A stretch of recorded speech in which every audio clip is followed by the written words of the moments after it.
We all know that the Nupur Sharma controversy rocked the country. India witnessed protests that turned violent in places like Prayagraj, Howrah, Jharkhand, West Bengal.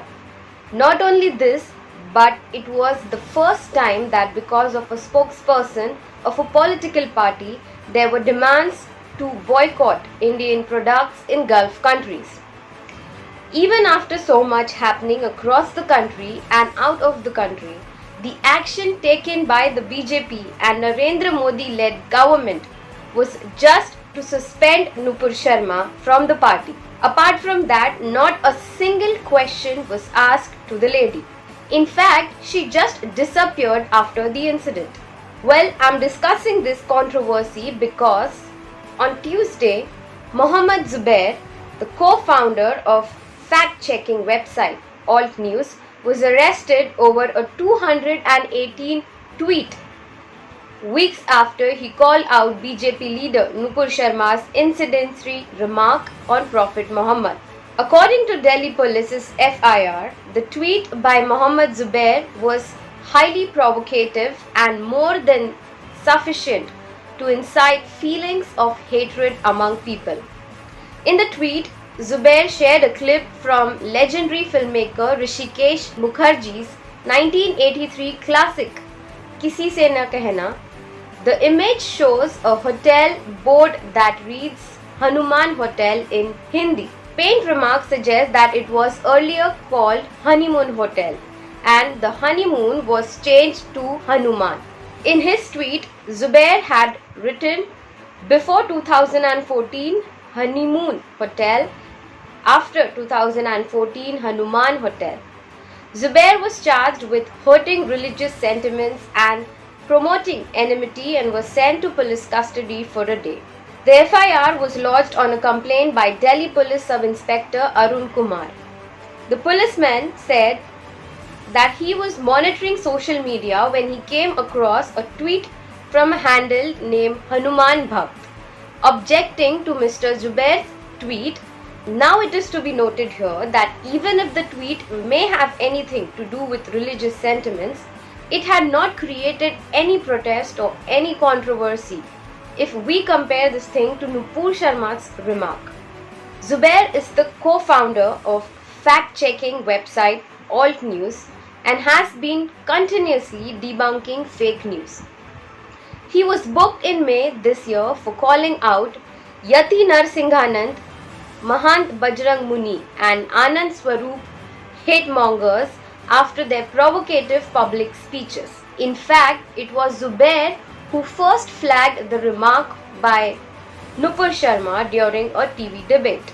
On June 24, Zubair was summoned by the Delhi police in connection with a POCSO case, but he has protection against arrest for the High Court in that case.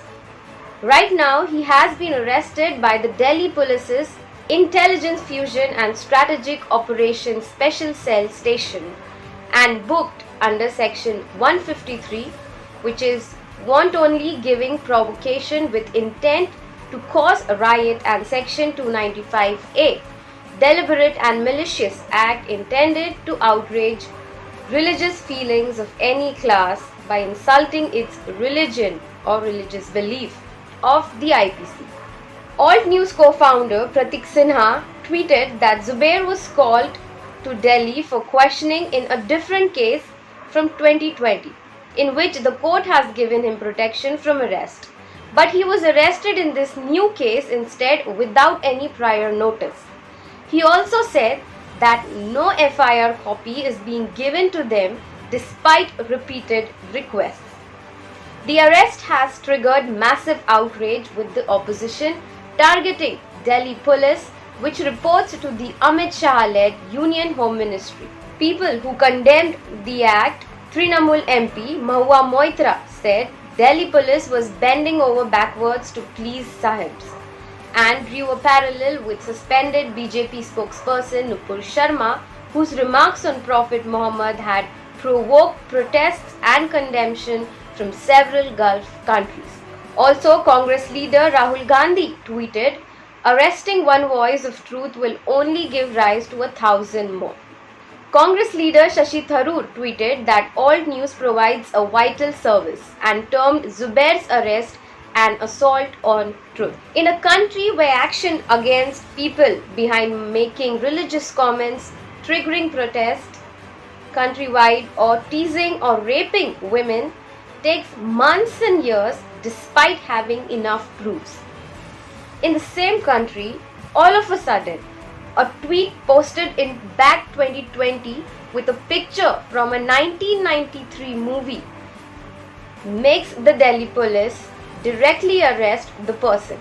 And it is my duty to bring this into your notice that the person who highlighted Zubair's tweet is an anonymous account with just 4 to 5 tweets and a handful of followers, which is also claimed to be fake by BBC's YouTuber editor. If we talk about the 1983 movie Kisi Se Na Kehna, starring Farooq Sheikh and Deepti Nawal, which must have cleared all the certifications and then released and also watched many times by us, did not hurt the sentiments of people back then. But today, suddenly it became a serious matter leading to someone's arrest. India, which is a land of democracy, freedom of speech and expression, where is the equality here?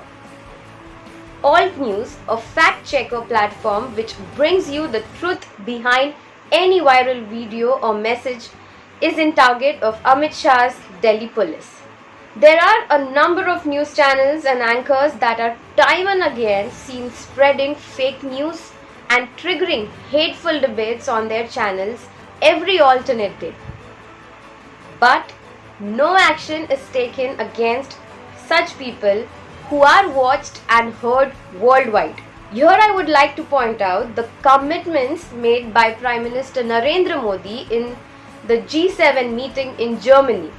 It is to ensure a resilient democracy by protecting online and offline content. The G7 joint statement released said that the countries are committed to open public debate, independent and pluralistic media, and the free flow of information online and offline, fostering legitimacy, transparency, responsibility and accountability for citizens and elected representatives alike. The Editors Guild of India today condemned the brazen arrest of fact-checker Mohammed Zubair and demanded his immediate release, calling it extremely disturbing. Meanwhile, many Twitter users across sectors, including journalists, politicians, activists, and general users, have been showing solidarity with the fact-checker, condemning the recent atrocities on journalists. In a democracy where every individual possesses the right to exercise the freedom of speech and expression, it is unjustifiable that such stringent laws are being used as tools against journalists who have been accorded the role of playing watchdog against the misuse of the institutions of the state.